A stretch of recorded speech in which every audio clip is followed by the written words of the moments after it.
My happy little sink. Notice the sprayer is taking off. Fits nicely onto my hose. Starts the water flowing. My wort chiller.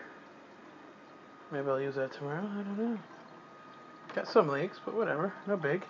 So I have it down below on the pan, so not all the drippies don't get in and ruin my wort. Go in here. Obviously you can fast or slow. You know how to go. Alright. You got what's that, 40, top one's 45 degree water. So that would cool down pretty quick. So you don't need ice water in New York.